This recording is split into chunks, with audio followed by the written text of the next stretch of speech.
Hello, Nikki here, and I am excited to welcome you to the first episode of Nikki's Cone Zone, which will be an ongoing monthly series where we will discuss the 3 T's: trends, tricks, and tips, all relating to the contracting industry.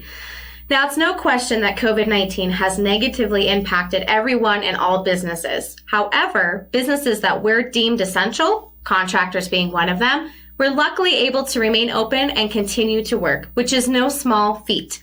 With the consistently changing times, evolving rules and regulations, it's hard to stay on top of everything. One of those being your insurance policy. While you're out there protecting homes and families, I'm here to protect you, your business, and your assets, which is why we have developed 5 premium reduction tips that can help you and your business during these trying times. Tip number 1, reduce payroll estimates. With these ever-changing times, it's likely you have reduced staff, cut back on employee hours, and your payroll numbers are likely significantly lower than what you estimated at the beginning of your policy term. Which is why now is the time to sit down and revisit those figures and adjust your policy to have a more realistic outlook. Tip number 2, reduce gross sales estimates. Majority of businesses have either had to temporarily shut their doors or significantly reduce their day-to-day operations, which means overall they have seen a significant reduction in their sales and revenue.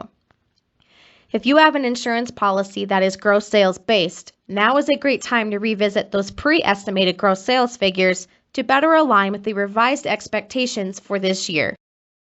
Tip number 3, review coverages for unused vehicles and equipment.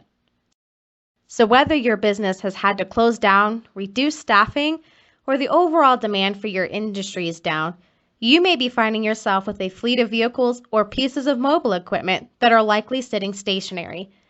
Now may be a good time for you to consider reducing coverage on these units until you're able to operate at full force again. Tip number 4, consider removing those bells and whistles type coverages. When you initially purchased or renewed your policy, it's likely you added on some additional enhancement coverages to cover the what if type scenarios.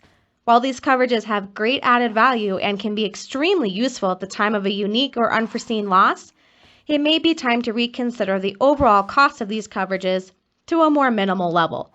Depending on the type of business model you have, if you are not currently operating or operating on a limited basis, your risk for certain types of losses may be at an all-time low, which is why it's a great time to sit down, discuss your options, and see what savings are available to you. Of course, once business is going well again, these enhancement coverages can be added back to your policy. Tip number 5, make sure you choose your insurance company wisely.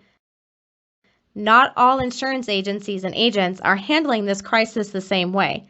It is the best time to consider moving your insurance to an agency or agent that offers deferred payments, lower down payments, pay-as-you-go options, and enhanced flexibility. Don't put the protection of your business in the wrong hands. Contact me today for a free insurance review. And of course, don't forget to hit that subscribe button so you don't miss future important tips, tricks, and trends. As always, I'm your link to security.